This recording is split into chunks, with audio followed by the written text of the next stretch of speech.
Yo, yo, yo, yo, yo, what it do, what it do, what it do? You are listening to your number one crew, and it is the ultimate trio of Over the Ropes Wrestling Podcast. First and foremost, this is your boy OTR Mic Drop, aka Wednesday Night Mic Drop, aka the official, the unannounced, the original Oracle. Hey, what is up? What's up? Your boy's back. I know. Same old thing, just a different day. Out here trying to get it. But this your boy Jay, aka OTR Messiah, aka Part-Time Jay, aka Wednesday Night Jay. I'm back. Yeah, I know. I'm back to part-time, but it's cool. Fortunately, the way July is going, hopefully August I can get back to full time. Because July, I've been part-time all July. Hello, everybody. This is your man Trey, aka OTR Trey, aka Treyway, aka Wednesday Night Trey. Welcome to episode 160. So clap it up for that. We are at 100. We are at 160 episodes.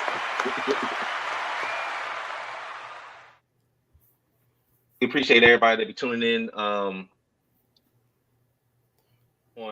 YouTube. Shout out to one baby DT that just hopped in the IG live as well.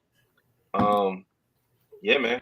Let's go ahead and get started. So the first topic we're going to touch on is, and if you look at the title of this episode is, are we about to get Homelander Cody? What y'all think about the contract signing on Friday between Cody? Everybody keeps trying to foreshadow it as this is the heel turn for Cody. It's not happening right now, people. I need y'all to calm down. Just calm down, take a step back. It's not happening. He needs to lose first. Once he loses, then we're going to get that heel turn finally. But as of right now, it's not happening. Not at SummerSlam, people. Come on.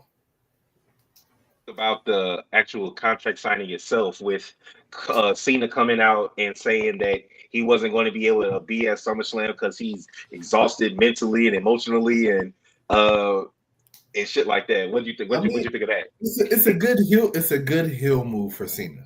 I was just about to say that. Yeah, I appreciate, because normally we get the regular contract signings and you're like, here they go, they both going to sign it.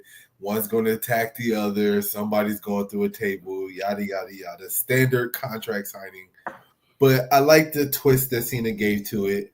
I like the whole rant. He's tired and he's not going to be at SummerSlam, and he's going to have to wait until the next Premium Live event to get his title shot. So I'll take it. Shout out to Kazori that just joined us on IG Live as well. JD, what's your thoughts on the contract signing? Like to reiterate what OTR Messiah said, patented like overhill move of John Cena to do that. If you really looking too far into, I'm one to say that Cody is turning heel, but it was more of a heel move for Cena to come out and say that. Like, that was an ultimate heel move to be like, you're not getting a title shot at SummerSlam. Yeah. Pretty much. He was like getting his ass to kiss. Like, dude, I've been doing this, I've been doing that. You're gonna have to wait, kid. He pretty much tried to son Cody. So Cody's aggression, yes, his aggression does foreshadow a little bit. What it does foreshadow at this moment is that Cody really wants this, right? And when you look at people who, and you look at circumstances like that, when you really, really, really, really, really want something that makes you go to the extreme to get it, there's either two things that can happen. It's either you'll turn to the dark side or you'll fucking lose. So either two things is going to happen out of this. Either Cody's going to turn to the dark side, or maybe three things. Cody's going to turn to the dark side, Cody's going to lose, or both. He's going to lose and then turn to the dark side. But to Jay's saying, like, if Cody loses right then and there, he can't turn to the dark side right then and there, right?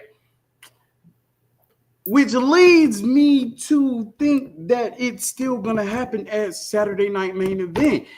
And I am almost certain I know who John Cena's final opponent is going to be. Okay. There's no one new. So I what right now. when you say it's going to happen at Saturday Night Main Event? What is that? What does that mean? What do you mean by that? So, okay, John Cena's heel, right? You get a heel, a face, and an ultimate heel. Cody will become that ultimate heel, right? But it's going to be a little bit of sabotaging that's going to happen with that.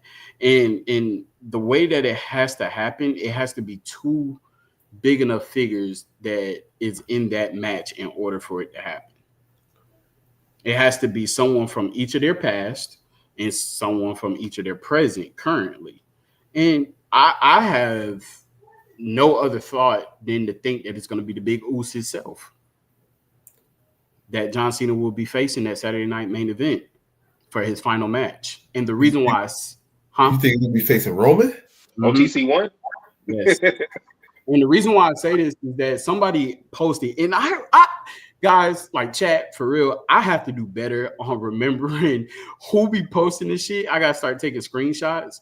But they posted that Cena is 0-11 versus Roman in one-on-one matches. He has not beat Roman to this day in a one-on-one match. Okay. Roman has the biggest, like, win category over Cena than anyone else.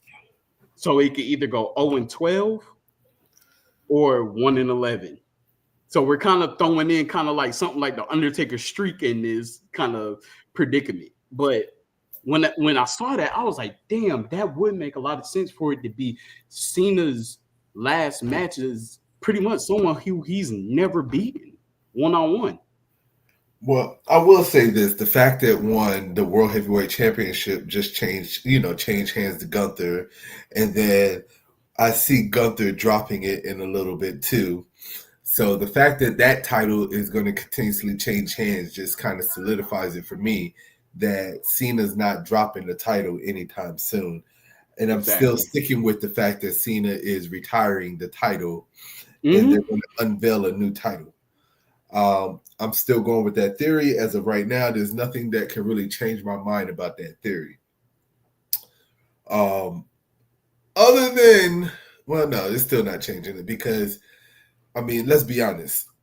I still say that this whole Seth Rollins injury is bogus. Oh yeah, that shit's work, but we're gonna get to that.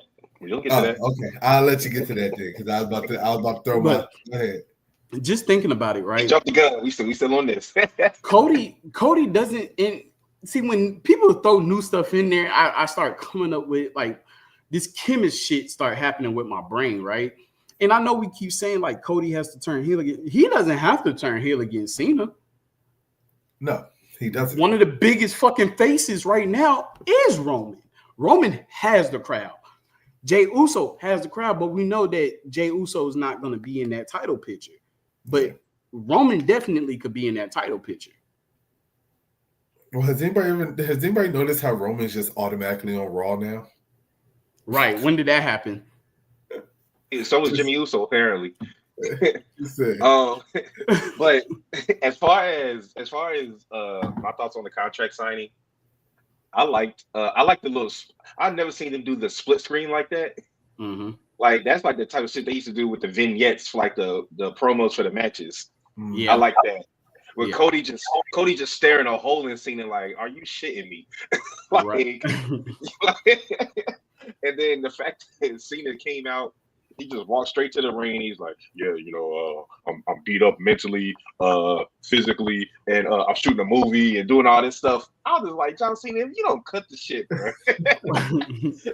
And then when he tried to leave, I was like, ain't no way Cody gonna let that happen. But I always find it funny that in wrestling, contracts really mean nothing. Whoever signs them mean nothing. I still can't get over Rhea Ripley just adding her name to a contract that wasn't even on there. I still can't get over that. Yeah. Right. Same way John Cena signed his name where Finn Balor's was. The same way Cody just signed John Cena's name on the contract. I mean, well, at least it was John Cena's hand with the pen that did it, even though he was unconscious. I guess so. It definitely didn't sign Cena. It probably signed you yellow belly bitch. He just wrote some shit. It's on X. They actually took a picture of the contract, and Cena's looks like one of those where you know how they print your signature, Mm-hmm. and it doesn't look like you really like you just print it. That's what Cena's signature looks like. But yeah, because we're gonna blend these two together. So yeah, the Cody double turn with Cena. I don't know, man. A part of me feels like I was on the train of Cena's going to retire with the belt. I think that if he truly wants to ruin wrestling, that would be the best way to do it. But I'm not making my prediction yet. We're gonna do that next week. But I'm leaning towards Cody might be he might be switching sides come SummerSlam, man. Come after SummerSlam. After. It's not happening until after. Because I took a picture of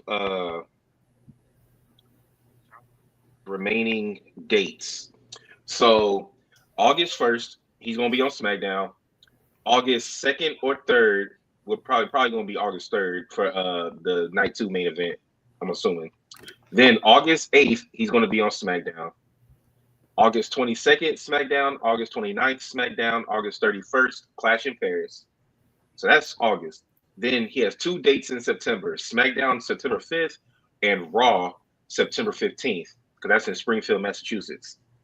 Then 1 date in October, which is Crown Jewel, and then 1 date in November, Survivor Series, and then December, his retirement match.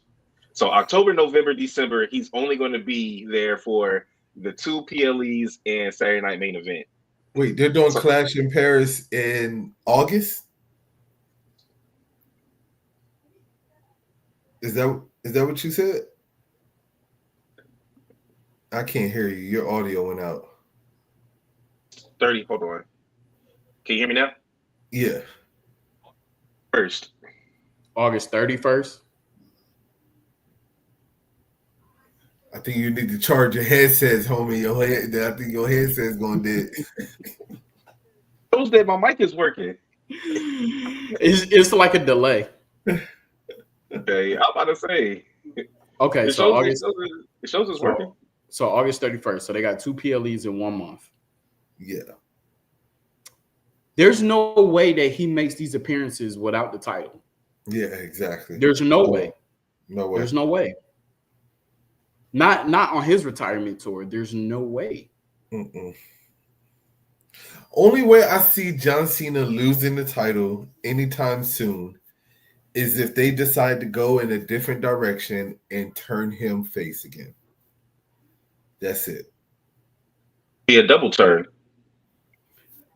But then he's showing up at Raw, right? The only way that it's throwing me off because he's supposed to be at SmackDown, the SmackDown after SummerSlam. Yeah. And then he's at the 3 SmackDowns. And then he's at Raw in September, right? Massachusetts. Hometown. Yeah. He's keeping the title. There's no way he's gonna be in his hometown without the title. There's no way. They need that pop. Well, who's going to come out there helping? Because apparently WWE is done with Travis Scott. Yeah, thank God.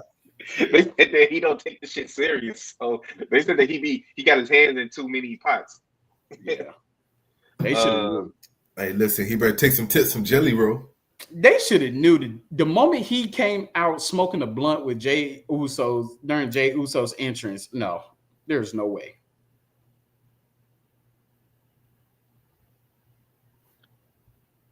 So this is a subscriber question from Tion, and he asked, since y'all are saying that what y'all saying about SummerSlam, when will they have John Cena lose the belt and against who? So you say Roman, right? JD? I never said he was gonna lose. I said that I knew who his final match is gonna be against.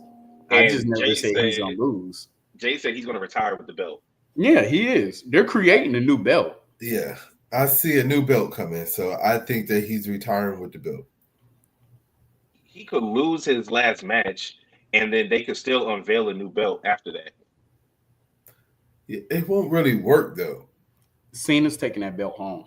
They do it all the time. The only way is if that last match isn't for the championship, and it's just a one-on-one match. Well, he would. Do you think that he would, if he's going to turn face? I gave you the dates. When the hell is he going to do it? It won't be until later into the year if he does do it. If he turns face, it would be towards Survivor Series.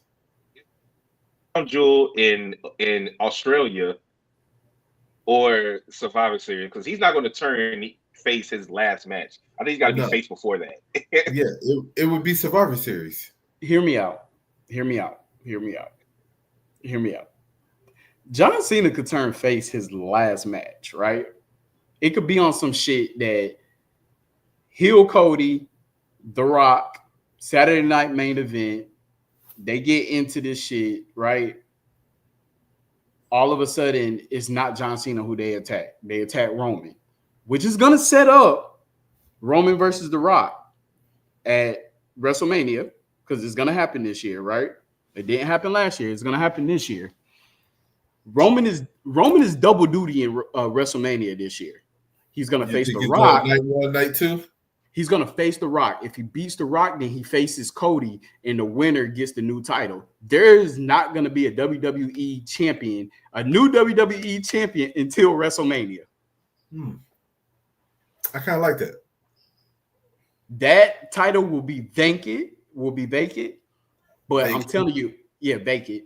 But it's going to be stipulations, and The Rock is going to have all his hands on this in this mix, right? I see it. Cena's going to say is going to help Roman. This is going to get the pop. They're going to have their moment in the ring for his last thing. Roman's going to give him the belt. Cena's going to walk away with that championship. Boom. After that, we get something on Raw or SmackDown. It's going to be a confrontation. And then this where we get a whole bunch of stipulations leading into this. It's going to be, just a whole bunch of shit maneuvering around each other. We still don't get no answers. The Rock is going to start overthrowing everything that everybody says since he is Mr. TKO. Then when we get down to WrestleMania, some bullshit's going to happen during Royal Rumble. I could see something like a double outing, right? So there isn't no fucking winner between Roman and Cody. Both of their feet touch at the same time. So then we get some shit. Okay, boom. Roman, you really want it? Boom. Me and you, night one. If you could beat me, then you face Cody, and the winner of that wins the championship. Here's my theory on it, okay? Because WWE, sometimes they're predictable, sometimes they're unpredictable. If John Cena leaves with the title, we won't have a champion going into Royal Rumble. We know that the winner of the Royal Rumble automatically punches his ticket to WrestleMania, and then the winner of the Elimination Chamber usually challenges the champion for whatever brand that they didn't choose. I see it going one of two ways, in my opinion. One, I see the Royal Rumble being the winner becomes the new champion and automatically goes to WrestleMania as the champion. Then we go to the Elimination Chamber, and then they have 2 men's Elimination Chamber matches. Winner of those matches challenges whichever brand, that the Elimination Chamber is for. I kind of lean more towards that. I like that scenario. It's a little bit more predictable. So a SmackDown Elimination Chamber and a Raw Elimination Chamber? Pretty much, yeah. I kind of like that one a little bit more because it's a little bit more predictable as of like the sequence and everything. And that seems like that would be more on task with what WWE normally does. Or you can go with scenario number 2. And scenario number 2 is, you get your winner of the Royal Rumble. They challenge whoever for the World Heavyweight Championship. And then at the Elimination Chamber, the winner of the Elimination Chamber basically, well, they would still have to have 2 Elimination Chamber matches. Now that I'm thinking about it. Mm-hmm. So Royal Rumble, do we see a 3-peat if that happens? Cody 3-peat? No. Hell no. I'd be damned. So we see just a whoever winning it? Maybe a Randy or we gotta see where we are by January. It's too early to say. It's too early to say who's going to win the Elimination Chamber because you got to think about it. Jey Uso didn't really get hot until towards the end of the year, and then they ended up letting him win the Elimination Chamber. I mean, he was hot all year, but like his shit really took off like towards the end of the year. So, and this is why I say my Roman theory, right? And you got to look. He returned. You already know he's face, right? He was face even before his most recent return, right? But you put him with the most over superstar that they have right now, which is Jey Uso. You actually had this motherfucker yeeting when the show went off. Yeah. I ain't hear you, Trey. What'd you say? Now, I will say this. There is one person that I could see beating John Cena before his retirement thing is over and taking the title. And there's only one person in the world, in my opinion, that WWE would ever let do some shit like that. And it's Brock Lesnar. True. That's it. That's the only person. That's the only person. And I continuously keep seeing things pop up about him coming back and he's going to be returning and this and that. So he's on the ban list. No, he's not. Apparently, no, he's not. Because it was recent. It was recent talks about him signing a contract, a 2-year contract. Exactly. He said, my job looking like he needs to put his ones up in the air on that black home. You already know, boy. Hey, I support Big Oos right here now. J Scott 1914, consistently always jumping in the chat. Fix your fucking headphones. Wait, you can't hear me? Can y'all not hear me? We can hear you now. Can you hear me? Can you hear me now? Oh my God. Now it's my headphones. Yeah. Oh my God. Yeah, see, my headphones work just fine. All right. Well, since we keep talking about Usos and what else, Xandl? So now, since we're talking about OTR Yeet Man, since we're talking about Usos and all of that and putting ones in the air, let's talk about the OTC one confronting Paul Heyman for the first time since he turned his back on him at WrestleMania.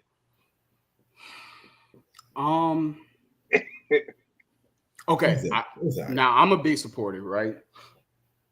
Y'all know I support Roman. I don't agree the way that they brought him back. I feel like it was too late.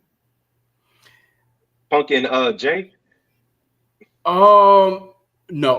Okay, Seth Rollins, see, we talked about this last podcast. Seth Rollins kind of fucked that up because his match was supposed to go longer and he was actually supposed to return at Saturday Night Main Event because he was in the Gorilla area. So his injury kind of fucked that up. So that's why he came out that Monday instead of Saturday Night Main Event. I still don't like the way it works, but you remember, Trey, we was talking about like we wanted this fucking gorilla type savage Roman Reigns coming back, just not giving a fuck about anybody because he couldn't trust nobody. But now he's on IG talking about if Jey Uso could trust him one last time.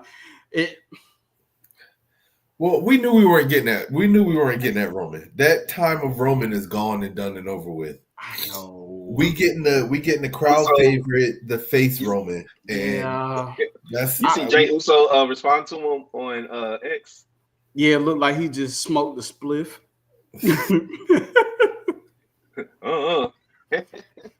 Talk about But some. So big ooze. I'm like, Jay, chill. actually, this is a good question. This also comes from Tion. Um, he said, "What are the true plans for Roman Reigns going forward? And he technically can have dual feuds at the same time. Seth Rollins faction, Solo's faction. Which would be the best for him, and who should join him?" He doesn't That's one. He doesn't need to get involved in Solo's faction and whatever Solo got going on right now. Nah. There's no reason. There's really no reason for Roman to get involved with that. I will say this. I think that with the direction is Roman has to finish this feud that he has going on with Seth, and they got to put that to bed first. I don't really think that it's smart to get him involved in multiple, kind of like how Jey Uso is. Like Jey Uso got 3 different, people that he's feuding with at one time. I don't think they need to do that, Roman. Leave Roman where he's at right now with Seth Rollins, kind of CM Punk lingering in the middle here and there, but mainly with Seth Rollins. Because at some point, I don't know if it's going to be this year, it might be next year, we're going to get the Roman Reigns and Seth Rollins reunion. And the only way to get that reunion is for them to get through this feud. So I think they need to finish this feud up before the end of the year so that we can finally get on to road to, possibly a Shield return. We'll see. It's looking like we might end up getting the original bloodline, which is Roman and the Usos. Because, like I said, Jimmy is officially back. They say that Jimmy got sent to Raw after that SmackDown on Friday. So he's back on Raw. And whether Seth gets a new member or Seth comes back earlier than expected, we got to get Roman and his crew versus Seth and his. All right. So it just like Jay always says long term with WWE, right? And sometimes, depending on who it is, the buildup could be very long term. This feud with Seth and the Bron and the Tribal Yeats, I guess that's what we're gonna call them now. This shit is going all the way to SummerSlam. It's gonna happen again. It's going all the way to SummerSlam, and it might end at SummerSlam. It might not. It's not going to end at SummerSlam because it has to be a one-on-one with Seth Rollins and Roman. So possibly Royal Rumble. Not sure. We one-on-one match with them. Yeah, possibly at Royal Rumble. We've known so there's many different aspects that could happen. Like we've seen multiple matches, right? So there could possibly be a one-on-one match. Roman in Royal Rumble, Seth does a cash in. We could get all of that shit at Royal Rumble. No, it's coming way before then. What, the cash in? Listen, okay. Seth Rollins is cashing in the Money in the Bank at SummerSlam. Okay. He's coming back to SummerSlam. He's coming back to SummerSlam. He's cashing in the Money in the Bank. He's taking the title away from Gunther. The only reason why they would move Roman to Raw is so that Roman can fight Seth Rollins for the World Heavyweight Championship. At some point, I agree with you that I think that it's going to be Roman and Jimmy and Jay. At some point, they're going to face off against Seth Rollins and Braun. We know that's going to happen. But then after that match, I believe Roman and Seth one-on-one for the World Heavyweight Championship. I think that's what we're leading up to. I think Roman's going to beat Seth, take the title off of him. And then once that happens, I believe that Roman's going to give Jay his one-on-one match for the title. But it's not going to be on some tribal chief shit. It's going to be on some respect shit. Like, hey, listen, Oosh, you earn your title shot. I'm going to give you're going to be the first opponent that gets this title shot. That's where I see all of this going. The time frame, I don't know the time frame, but I feel like this is the route that's going to happen because I feel like they're snaking us with this Seth Rollins' injury. I've seen the reports. I've seen multiple reports that said that Seth Rollins was actually injured before he went into the match, and they used the spot to kind of write him off so he could nurse his injury, and it had nothing to do with his knee. It was actually his shoulder or his elbow or something like that that was injured. So that's the way I think it's going.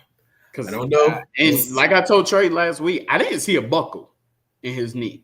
I didn't see it either. I saw him land, and then I saw him plant, and then do the little my knee. So you agree that Roman's gonna beat Seth for that championship, right? Yes, that's the only way to end the feud. That's the only way to end the feud because Seth Rollins already cashed in on Roman Reigns and Brock Lesnar. But don't you think that Roman would try to stop Seth from cashing in? No, listen. As much as I want to say yeah, I think the way they're going to play it out is they're going to play it out is that Roman wants to take the title from Seth Rollins. They have to have Seth cash in on CM Punk. It would be, if he did cash in, it would be on Punk.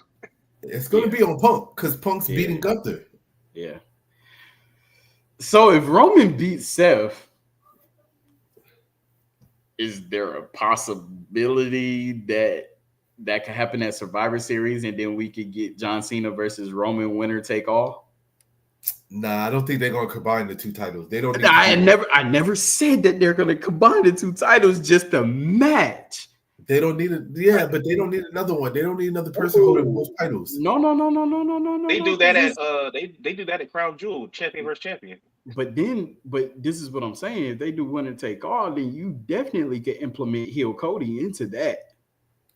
I get what you're saying. I'm just saying that we had technically 2.5 years of Roman walking around with both titles around his waist before they combined them into the one title, and then they finally split them up.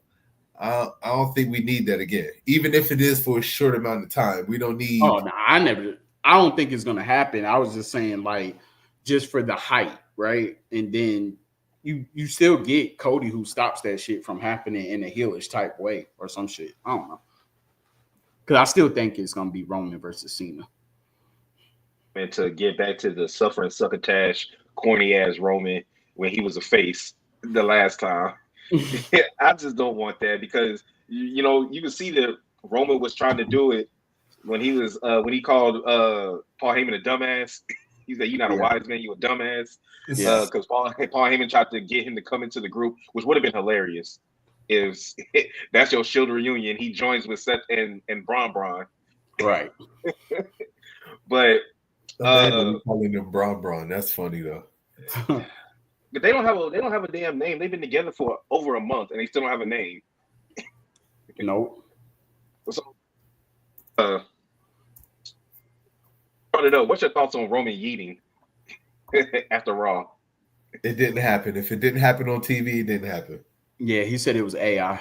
Roman took to Twitter and said it was AI. But yeah, I don't know. Something tells me, like, I brought this up to JD last week. The fact that they are keeping Braun Breaker circling around the main event picture, and it's funny because that's what Seth is. He's the main eventer of that crew, but you keep having Braun Breaker circling around it. I don't know if they're doing that because of the injury, so they're trying to keep them somewhat relevant while Seth is gone, or if this was always the plan.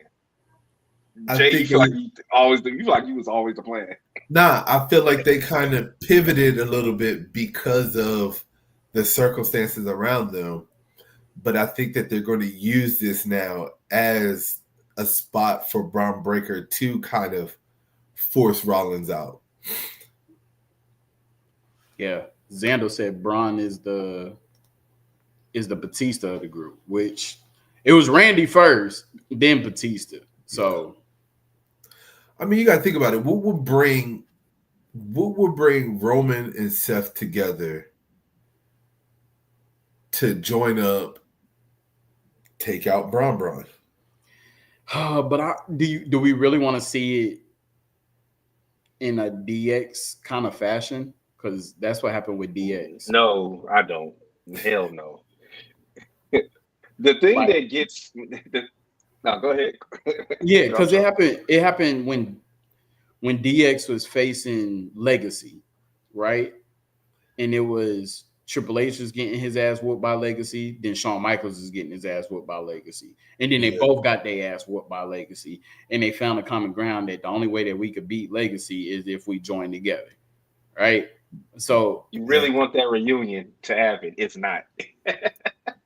Oh, it's gonna happen. It's gonna happen.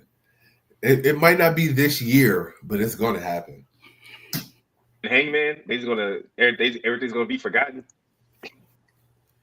No, you got to build up to it, man. Come on, got to build up to it. Long-term storytelling. hey, I told Trey after, I say that all the time, long-term storytelling. So I know. but I told Trey I wanted to text his ass after Moxley lost the championship and said, "You cannot tell me that this motherfucker is not coming back to WWE now." I saw that too. I don't think he can go back because he won't be able to wrestle the style that he wants with WWE. They would never put a match on like that in WWE. No, I know that, but and we agreed. Never say never We agreed on that until that checkbook comes out. Until they're dead, you can never say never. But I don't believe that he would go back because I don't know. To me, We said never with CM Punk, and look at what happened. We said never with Cody Rhodes, and look at what happened. You can never say never. if Moxley pulls a CM Punk and gets his ass fired, then yeah. But if CM Punk didn't get fired, he wouldn't be in WWE right now. Moxley only has what, like a year and a half left on his contract? I didn't hear what you said. I still didn't hear what you said. Yo, you can't hear me? You can't hear me? Now we can hear you. No, for real, we couldn't hear you. Yeah, I'm looking at the thing at the mic, and it shows that it's working. I don't know what's going on here. I feel like no, it's now, a delay. now I'm starting to have issues. Your microphone doesn't like what you got to say because it knows that it's full of shit. Truth. It knows the truth and nothing but. But damn, where the fuck was I going with this? Oh. I think it's funny that Braun Breaker brought up a good point when talking about Paul Heyman. And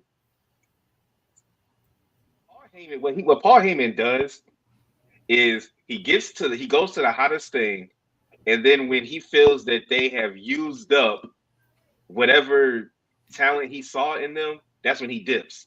So when he said to Roman, "You're yesterday's news and all this," I mean, you was on top in a champion for 4 years. You can't get much higher than that. So Until that's he what's lost going to the happen. title. But And that's what's going to happen with Seth. Seth is going to his value is going to get used up, and then after he cashes in, that's going to be the pinnacle of whatever. And then whenever he loses that title, I guarantee you that's when Heyman turns and then puts all his stuff behind Roman foreshadowed it as well during that promo when he was talking to Braun. He told him exactly what Paul Heyman was going to do. Mm-hmm. It's a pattern. He does it every time. Once he uses once he uses you up, pause. I mean, he has no other use for you, so he moves on to the next thing. True. All right. Did y'all have anything else on this before we get to the next topic? No. I don't know if y'all saw the highlights from Slammiversary TNA. But the question is WWE burying TNA? Absolutely not. They're purchasing TNA. There you go. It's happening. I feel like it's happening. Yes. I feel like it's so under wraps and so low key that when they finally announce it, it's gonna be like, a purchase is happening when you have the current fucking owner giving titles to WWE superstars because they won the matches. Mind you, he did it to everybody, but for this, you have the owner who's been in the background and never made really an appearance at all, passing out championships. They're They're trying to get a $10 million Whoa, whoa, whoa, TV whoa, deal. whoa, whoa, whoa, whoa. There Who's is trying to get a $10 million TV deal? TNA? Well, they need it because I'm telling you, they need to get off damn Axis. Do you not know that what this? Okay, so for TNA, a lot of people say it's gonna bury the brand. It's gonna bury the brand. First of all, they keep their name. They keep their name. They're not gonna be WWE TNA. They keep their name. They're gonna be total nonstop action. What this does for WWE though, this gives them a fourth fucking show. Yeah. Who the fuck can compete with that? But see, We haven't seen shit like this since WCW. But see, I keep their believe, belts. Shit.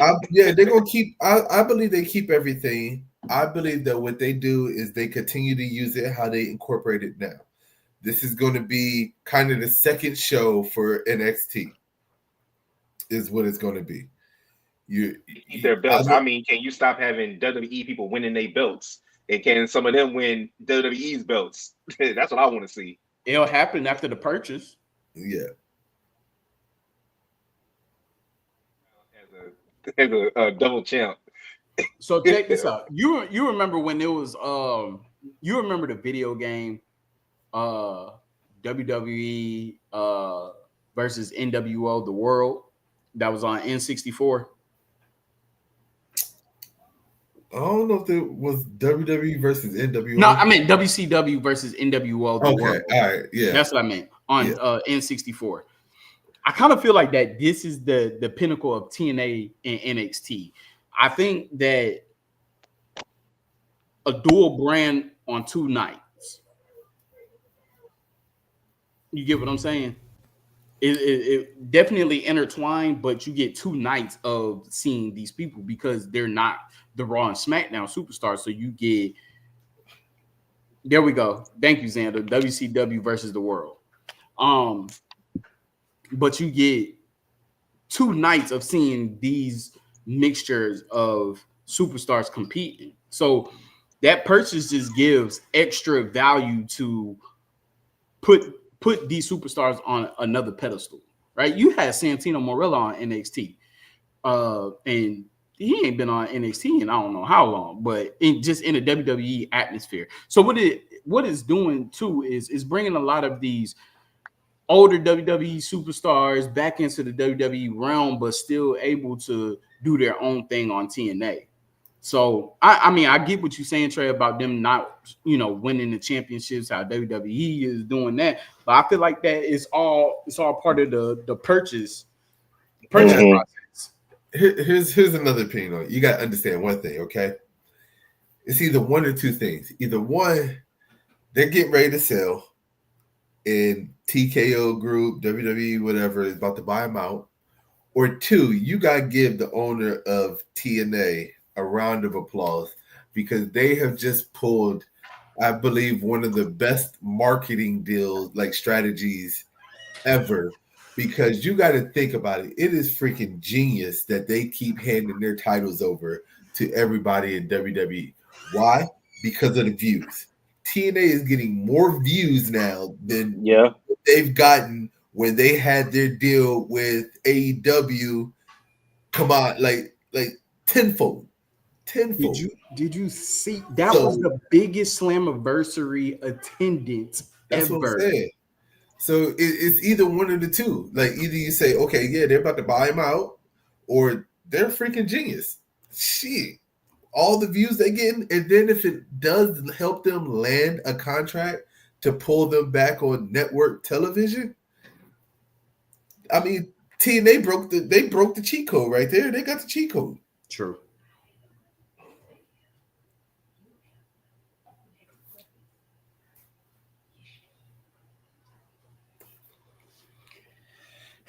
And it used to be me, guys. AirPods just died on them, man. Time to let the AirPods go. And you could. We can't hear you at all now. I don't see no bars moving at the bottom. Oh. There you go. Did you mute yourself? Yeah. No. Man. Yo, can you hear me now? Yeah. Yeah, You can? yeah. Yeah. Okay, shit. Okay. So it helps that NXT had its highest views in forever. I think maybe ever last night.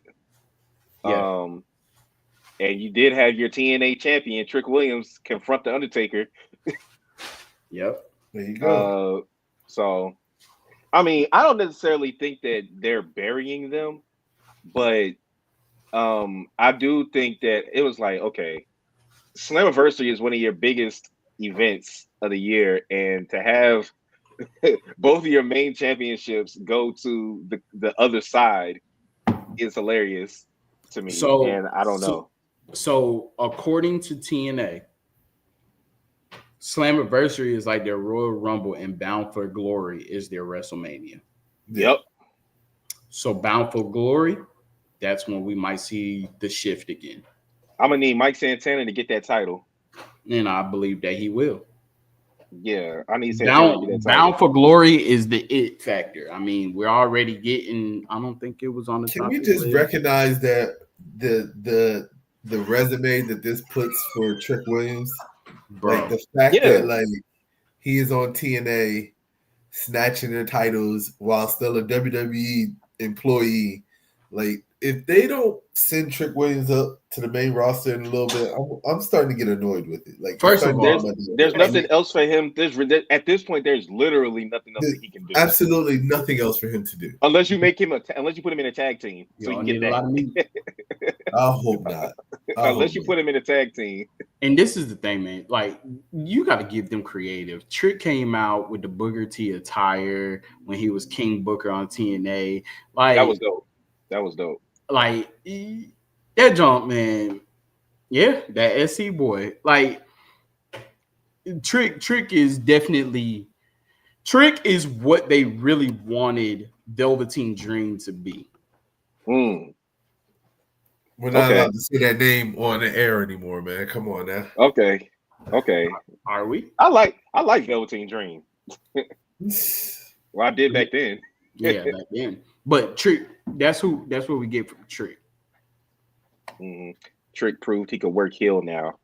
Uh, let me see. Okay. I believe that's all I had for that. Now, since we're talking about NXT and TNA for a little bit, Zando says Dream was better in the ring. No, I agree with that. Yeah. Velveteen Dream was legit. He should have won Tough Enough, but hating ass Hulk Hogan cut him. Well, we know why he cut him now. Oh my goodness. Let me tell you, But brother, can't have no niggas winning. speaking of, I brought up JC Jane. Who do you think? This is another question, subscriber question from Tion. Who do you think would be a better women's NXT champion, Lash Legend or Jada Parker? Oh, I can't. Man, this is so hard. This is so hard. That really is hard. I'm sorry, but I'm gonna have to say Jada. I'm about to say Jada. And there's nothing wrong with Lash. Lash Legend, I think, can hold it down. I mean, look at what she did at Evolution and the Battle Royale. Battle Royal. Yep. Lash, if they put that title on Lash Legend, I believe that she would hold it down for a while. But I think that Jada is a little bit more exciting to watch in the ring. Mm-hmm. The charisma. So I have to give the edge to Jada just a little bit better. Yeah, Jada got that charisma. She brings kind of like that hood mentality into it. Lash gives me that like Bougetto type feel. Yeah. She's definitely better than Jade, but I kind of get a Jade vibe from Lash. Nah, it's no disrespect to Lash. No, I get female Big Show vibes. Ooh. Right? And it's not a bad thing. I'm not saying it on like a. You talking about 1999 Big Show? Not even 1999, like early 2000 Big Show, like when he was like, come on, when Big Show was out there knocking him up. You talk about when The Rock was like in Big Show,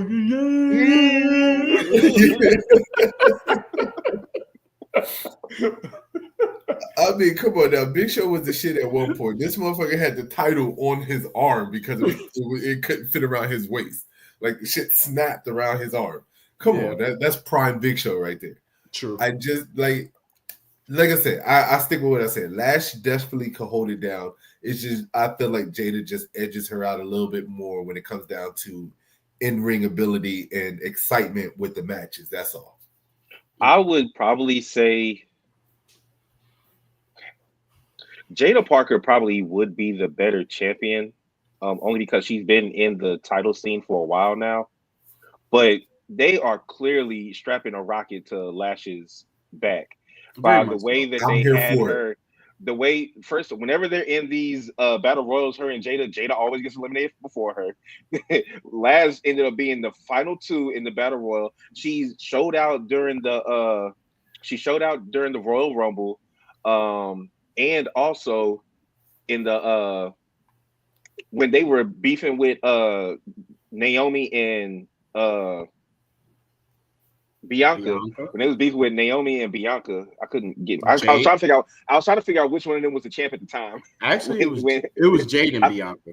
It was Jade. No, it was Jade and Bianca. Yeah, it was Jade and Bianca. When they were feuding with them with that version of that team, Lash was the standout. Yeah. So it's clear that they have big plans for her. And I think that it's going to be sooner rather than later that she does get the title. I don't know if she's going to get it before Jada or after, but I would probably say I'm gonna say Lash just because they're putting so much focus on her at this point. Here's my thing about it, right? When we talk about fast track and we talk about strapping the damn rocket to somebody, they haven't strapped the rocket on somebody faster than what they've been doing with Stephanie Valkyrie lately. Like they got that girl strapped and ready to go to the moon. Yeah. But I do agree with you that I think that Women's Evolution and the previous stuff that they had with Lash, I kind of feel like that was their test and their filler to see where she's at and what she can do. Mm-hmm. I agree with you. I think that sooner or later, I do see Lash taking the title. Or honestly, I can see them fast tracking her and bringing her up to the main roster and putting her, you know what I mean, on the main roster to do something, because she's another powerhouse. Yeah. So, I mean, who else is there really to compete with her other than Jade, Bianca, and Rhea? Like they got Raquel starting to look like a powerhouse again. See, the thing that frustrates me with Raquel is they make her look like a powerhouse and then they turn around and nerf her 2 minutes later. You talk about Damian Priest her? Yeah, in the worst way ever. Like, it's crazy. I believe that the reason why this streak is her attitude is changing is because I do believe that the breakup with her and Liv is coming, and she's going to pretty much say that when she's with Roxanne, she's able to become more of a beast, and is the focus because Liv, she's probably going to say that Liv makes it all about her, and that's why Raquel gets pushed into the shadows. But now she's the main one in the team, so she's taking on more of the leadership role. Yeah. And Roxanne is more of the backup now, whereas Liv is the leader and Raquel is just the muscle behind her, you know. Mm-hmm. So now she got that taste of it. So I think that's what's going to lead to her turning on Liv. Yeah. Yeah. All right. So let's move on to the next topic. So are y'all excited about WWE Unreal? No. I want to see. I'll save my critique for after the first episode. So it's debuting July 29th, which is Monday, next Monday. Tuesday. Yeah, next Tuesday. Which is next it's next Tuesday. So what do you expect and want to see from it? I'll tell you this. I feel like they're gaslighting it. And I feel like they're gaslighting it hard because I feel like you watch the trailer? Yeah, they're trying to make it seem like we're going to get this raw, uncut, in behind scenes and closed doors and everything, and then all the good shit is edited out. I feel it. I feel like we're being snaked. So I'm gonna wait until after I watch this first It's episode gonna to see. it's gonna be a lot of commentary, and it's gonna be a lot of like more talk than actual us being able to see it. It's gonna be freaking Triple H narrating everything in the back. Or Cody. Well, they low key do these anyway. Whenever they show like behind the scenes of like SummerSlam or behind the scenes of WrestleMania, it's pretty much a version of Unreal. Only difference is you're not going to be in the writing room. So I expect us to be in the writing room because that's what they promised. Not just seeing Cody and Punk talking about seeing them in the trainer's office or CM Punk asking Charlotte if she ever shit in the ring. Like we're gonna get more than that. I think we're gonna get the writing room, but we're not gonna get any heavy conversation in the writing room. I think it's gonna be real generic whenever they do. Oh yeah, I don't think that they would show. Oh, this is when we have Seth planning to cash in. I don't think we'll get stuff like that. No, what I think we'll get is when they have to audible stuff. Yeah. And when certain stuff happens and we get those reactions, like for instance, I think what was on one of the previews is when Cody did the Alabama slam of the KO and he went through the ladder like that. Mm-hmm. You know, and we get the reaction from everybody like, oh shit, no, doctor, go check on him. We get those real life moments that we don't get to see backstage that they were like, oh, he might actually be hurt, or certain instances where we do get to see them actually diagnosing them with their injuries and everything like that, and just some of the superstars expressing like their real concerns. So one thing I did see was when they went. I think we're going to get like a deeper dive into like when Speed got put into the Rumble, like that type of shit. Yeah. But you actually get to see Triple H's reaction, like when he gets speared and shit like that. So what I will say is I've been seeing a lot of comments about it. I think a lot of people want a real in-depth look I don't know if y'all remember, but when the WrestleMania board first came out, and remember they were showing the little clips of in the room, and they were showing the match card that they originally had set up for WrestleMania. And then they showed how it went from this. And remember, Jey Uso was never supposed to be in the main event at WrestleMania. It was supposed to be Gunther versus, I can't remember, I think it was Goldberg or something like that, what they had. And then they had Roman versus The Rock and stuff like that.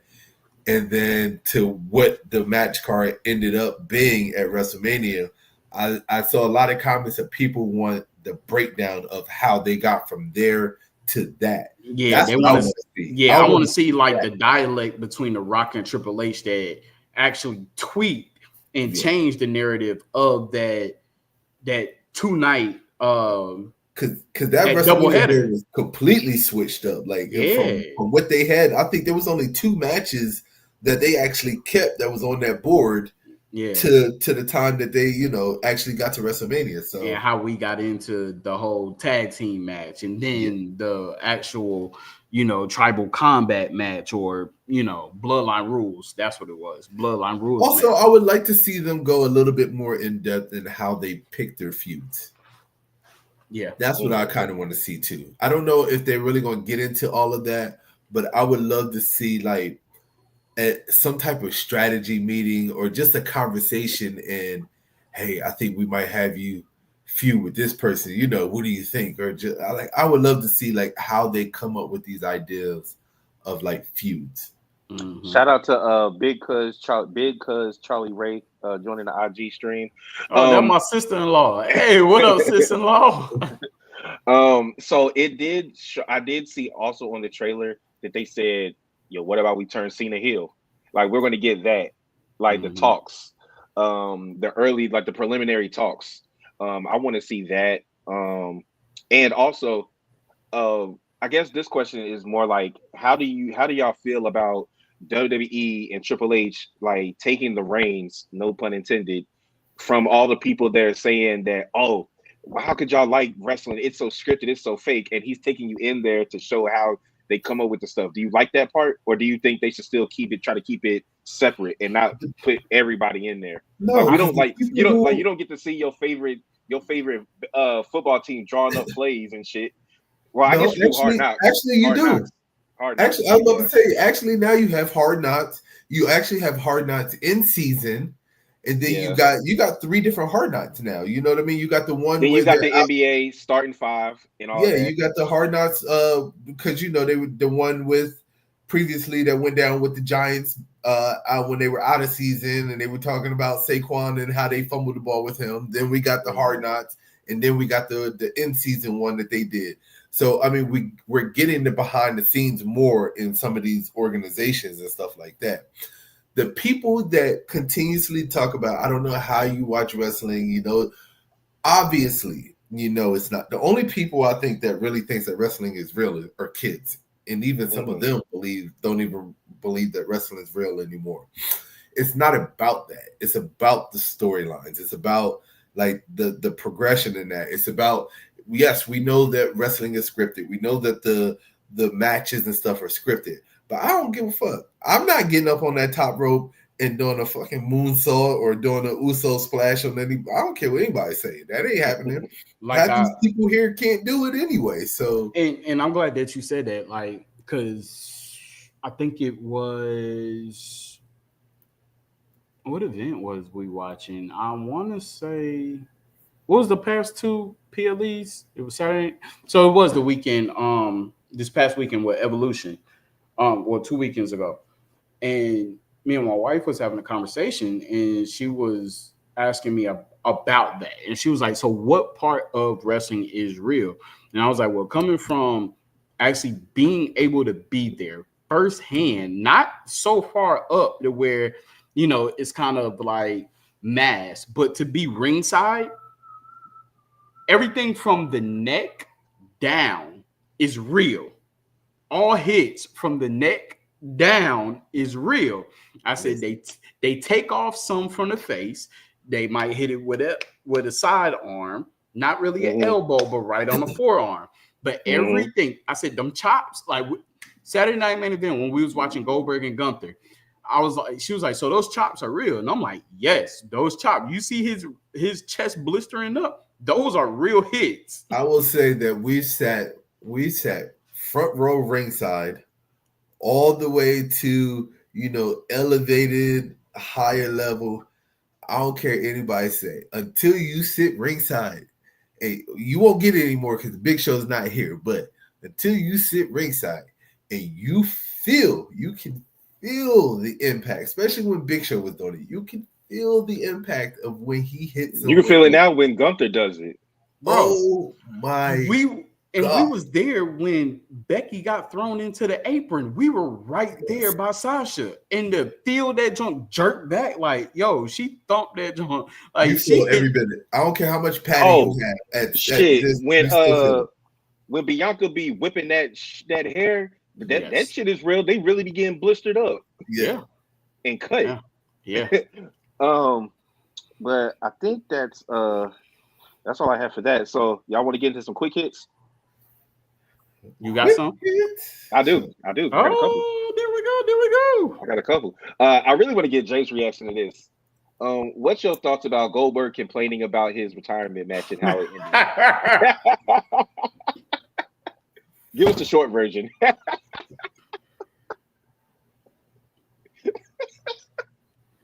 He better be glad he had the match in the first place. Shit. There ain't nothing that he should be complaining about. You got the match. You shouldn't even. He talking about they wouldn't do that to Taker. They wouldn't do that to Cena. Next. You shouldn't have had bad matches against Taker and almost killed him. I know one thing. I know his fucking head's going to explode if they let Cena go overtime on his retirement on Saturday Night Main Event.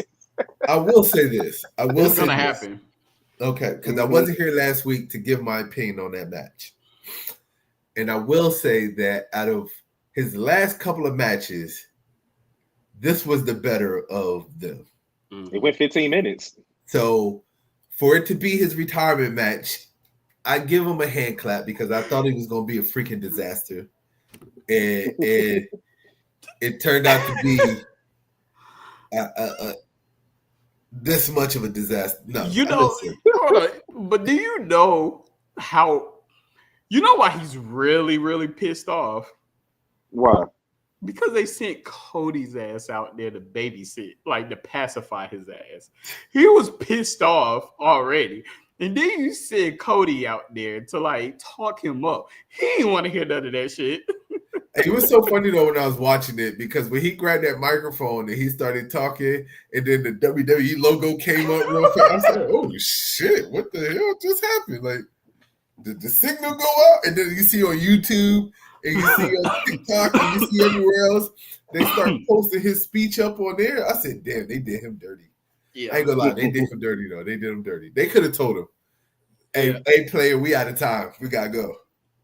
Yeah. And the thing is, because it was on NBC, even though we watched it on Peacock, it's on NBC, and on network television, they have hard outs. They don't really go over time like that, unless even if it only if it's a live event like a football or basketball game or baseball, something like that. But they wouldn't do it for wrestling because that's just like a regular TV. Though. It's a TV show, and they can cut it at any time. They can do that shit on USA. You ain't doing that shit on no NBC. Right, exactly. What are y'all's thoughts on them showing SummerSlam in theaters, in select theaters? That'd be dope. I mean, it's kind of competing with Cosmo, but nah, it's not competing with Cosmo. They're trying to, but even though you know OTR Trey backed out of the trip and everything like that, and just I had to listen. JD backed out first. I have my reasons. Still going. So we all got our reasons. Yeah, I'm going by myself. Oh, you still going? I got the time off. I'm going. I mean, I got that Friday off. No, I'll just be doing a watch party up here. I'm okay with it because honestly, I feel like what it's doing is it's reaching a broader fan base, right? It's reaching people because let's be honest, not everybody has Peacock. Right. And as simple as it sounds, like, oh, it's just an app that you download and then you pay for and you subscribe to and stuff like that. It's the responsibility afterwards. Yeah, there's some people out there that really believe like, oh, it's not worth me getting just to watch this one event, yada yada, and I can go to this theater and pay $750. Yeah, no, well, it's more than $750. Probably like $15 for a ticket, and then you probably pay regular movie ticket prices. Mm-hmm. I can tell you right now that, but you're gonna be there for like 5 hours though. I can tell you right now that things like Cosm and Dallas and in LA, that's a cheat code. We need if we ever get one here in Charlotte, I probably would cancel my Peacock too, and I'll be there watching every event there, even though it was like $100 and something a seat per night. But at the same time, it's worth it. I was just talking to some people about that too. Like that, if we got that in Charlotte, I feel like Atlanta and Charlotte would definitely be like in New York City, of course, would be like a mecca to have. Even if they had one, I tell you this how crazy it is. Even if they had a Cosm in Atlanta, I would have drove down to Atlanta just to go watch SummerSlam. Oh yeah, it's only a 4-hour drive. I would have been down there in Atlanta. I would already have my ticket booked and everything, and been down there to watch it. Yeah. So so let me ask y'all this. So y'all because speaking about it reaching more people and being in the theaters. So I've gone to Hooters a couple of times on like a Monday or a Friday, and I'll ask them to put either SmackDown or Raw on. They show the pay-per-views. They show the PLEs. Sometimes it depends on where you go. But when if y'all have ever done that, do you ever get the people who be like, "Yo, who put this on?" And then when you tell them that you put it on or that you got a podcast, do they be trying to talk your head off, be like, and then talking to you about shit that happened back in like 2002? That's what happens to me. The people that don't watch wrestling anymore, they all is because wrestling is not good anymore, and all they want to do is just talk about WCW and the Attitude Era. So once they find out that you still watching wrestling, the only statement that you're going to get is, "Oh, wrestling hasn't been good since Undertaker and The Rock and Stone Cold," and then and then it brings up all the rest of the conversation. And that's when you gotta let them know, like, after every drought, there is greenery that end up growing. So, hey, it was a drought when you stopped watching it, but the jump done increased since then. It wasn't even a drought when they stopped watching it. The drought came during the PG era. Yeah. That's when the drought happened. And if you think about it, the PG era wasn't until maybe 2010 or 12. It I want was, because I don't care what anybody say. The early 2000s wrestling was still good. Early 2000s, yeah, early 2000s. I think I stopped watching around 2009, and I didn't start watching again until 2014. Yeah, I want to say that's about the time that the time frame I'm thinking. Because I want to say it was like, even though I watched it through the PG era, I will say that like around 16, 17 is when it really started picking back up. See, this is a conversation that we need to have. We can have a whole show on this. How the ruthless aggression era was better than the attitude era. We can have a real conversation about that. That's a whole show in itself. Because I know that's a whole show. That's hard. That's hard. And this is the last thing. So I got one. Oh, go ahead. No, go. You say yours first. I found this list of the top 25 tag teams in wrestling history. And this is prevalent now because the Hardy Boys won the TNA tag titles at Slammiversary. Bully Ray comes out and he says that Team 3D, him and Devon, are going to challenge the Hardys for those titles at Bound for Glory. Mm-hmm. So with that being said, these are the top 25 tag teams in wrestling history according to this list. And I got this from the YouTube, the IG page, Average Sports Guy 1991. The criteria is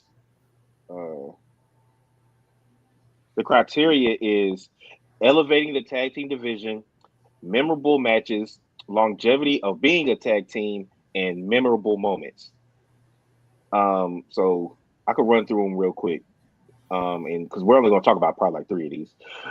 Street Profits number 25, Los Guerreros 24, the Von Erichs 23, the Freebirds 22, the Mega Powers 21, the APA is 20. This one doesn't say DX, it says Triple H and HBK at 19. The Rockers at 18, the Wild Samoans at 17, Demolition at 16, the Brothers of Destruction number 15, the Outsiders 14, the British Bulldogs at 13, Harlem Heat at number 12, the Midnight Express at number 11, Arn Anderson and Tully Blanchard, so a version of the Four Horsemen, at number 10. You got the Steiners at number 9. You got the Rock and Roll Express at number 8. Hart Foundation at number 7. The New Age Outlaws at number 6. Edge and Christian at number 5. The Usos at number 4. The Dudleys at number 3. The Legion of Doom, LOD at number 2. And then the Hardy Boys number 1. Notice I didn't say one tag team. Yeah, the New Day. Yeah, exactly. But that's the top 25 according to this list. All right, y'all. Well, with that being said, I'm about to crash out. I'm part-time still. I'm not crashing out. I'm part-time. The disrespect.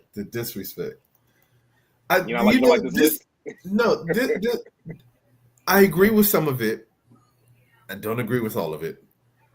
But I feel like, honestly, when these top 25, top 100 lists come out, I'm going to say it, and I continue to say it. They do it to troll. Some of those picks. Rage bait, as they say. Yeah. Some of those picks are trolls. I feel like it's a troll. I feel like the moment you get, I feel like 1 through 5 is kind of solidified, right? You could kind of agree with that. I can low-key agree with 1 through 5. 25 to 10. That is fucking debatable all the way. all the way. You like the Profits at number 25? No. Okay, I gotta ask y'all real quick. Besides the people who were in it, what memorable moment does Los Guerreros have? Okay, I rest my case. I'm trying to figure out how did they get into the top 25, but you don't have the New Day in there? Probably because they considered the New Day a faction. But so is the Freebirds was 3 people. Oh, see, yeah, and they had number 22. Yeah, but the fact they had the Mega Powers, so Hogan and Macho. And then you put Shawn Michaels and Triple H in there. I agree with the New Age Outlaws. I love the New Age Outlaws. One of my favorite tag teams was the New Age Outlaws. Shawn Michaels and Triple H were never they never had a specific tag team name. They were still just DX, which was a faction. Did they ever win the tag titles? I think they did. Yeah, I think they are like multiple time tag champions. Yeah. But no, not. I wouldn't put them in the only reason why they put them in the top 25 is because of who they are. Yeah. Shawn Michaels and Triple H. Mm-hmm. But as a tag team, no, they don't go in the top 25. I'm sorry, no. I guess they didn't call them DX because they had to differentiate between them and the New Age Outlaws. I guess. Yeah, having the Outsiders, so Nash and Hall at number 14, I think they should be a little higher. But I'm glad Harlem Heat is number 12, I guess. Stevie Ray and Booker T. But hold on, let's see. We got some comments here. He said, "Hell nah." Oh, yeah, they won the tag titles versus the Spirit Squad, I believe. Okay. I would put the Spirit Squad in there before I put them. Never mind. Los Guerreros. You got to get me. The Los Guerreros is crazy. Like that's crazy. That's baffling. Honestly, I think Devon Eriks should be higher. Yeah, Devon Eriks should be higher. APA at 20. That's funny. 4 Horsemen at number 10. And then what about and then they missed tag teams because what about like Billy Gunn and what was the buddy that he tagged with Chuck? Oh, yeah, Chuck Palumbo. Chuck, oh my God! Come on, dude. I think that I would have put them in the top 25 before Los Guerreros. See, you about to get me started now. I would have put Testin and Albert and Albert. Yeah. Oh, I just realized something. No Bucks, no FTR. Yeah, this top 25 is crazy. What? And they didn't.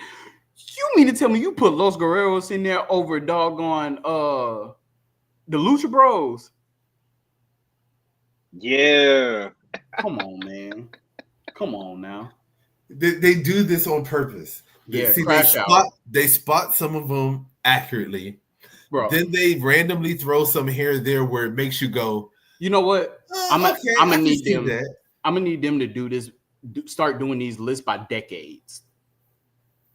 Nah, I don't want to do it by decades. I want to do it like how they do it. No, you know what? I'm gonna do my own top 25. Do it by centuries or something. Then I'm gonna do my own top 25, and then what I'm gonna do is I'm gonna post it to the internet and let's see what people think.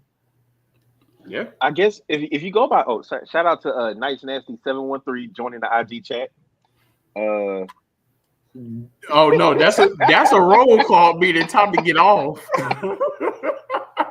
That's what that means.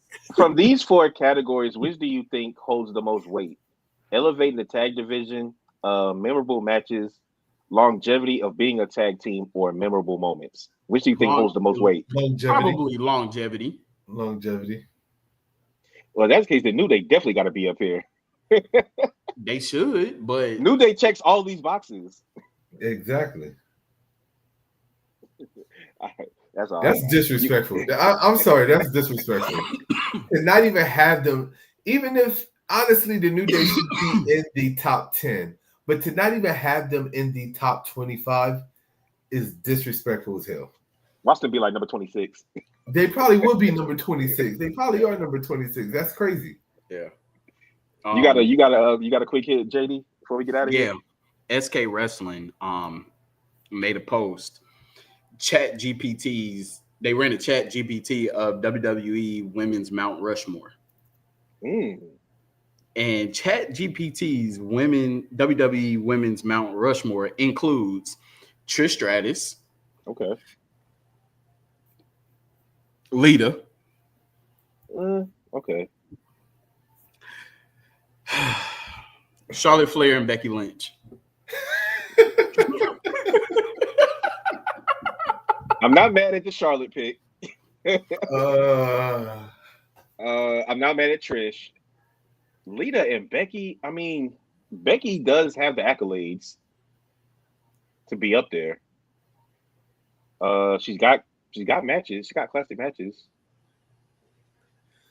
I'm not trying to be mean, but never mind. I'm not gonna say it. No, I'm not gonna do it. I'm not gonna do it. Who would you take out and who would you put in? Give me at least one person. So you will, I don't give a damn what their past looks like. You have to think about exactly what that list stood for with the tag teams. You have to implement that with these women. How dare you not put China in there?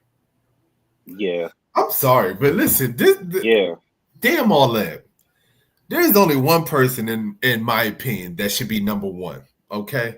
And that one person is fucking Mae Young, because there was nobody else at her age taking superplexes and super bombs off the power the bombs, power bombs by Dudleys through tables at her age. I agree. She deserves her damn number one spot.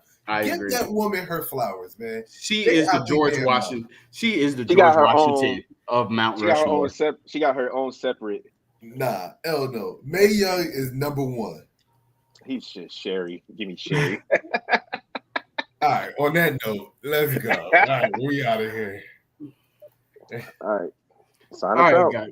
All right, guys. We appreciate you listening to Over the Ropes Wrestling Podcast. You have been listening to the terrific trio, starting with JD, aka OTR Mic Drop, aka Wednesday Night Mic Drop, and the one and true Oracle, baby. God, is this background music? You've been gone too long.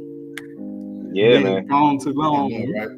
Yeah, this your boy Jay, aka OTR Messiah. You're not getting any more AKAs except for part-time Jay, but it's cool. Sooner or later, I'll be back to full-time. Don't know when, but it'll happen. All right, everybody.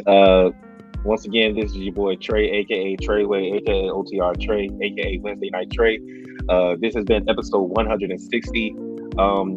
Check out again, as always, check out the bottom of our ticker right here. Check out our socials. Go ahead and follow, subscribe to us.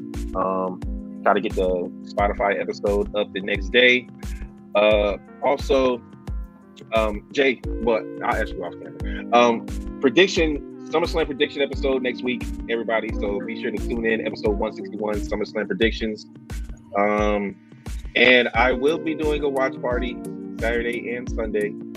Hopefully my co-host can join me. At least for one of them. But yeah, man, that is it. Check us out, and y'all have a wonderful day.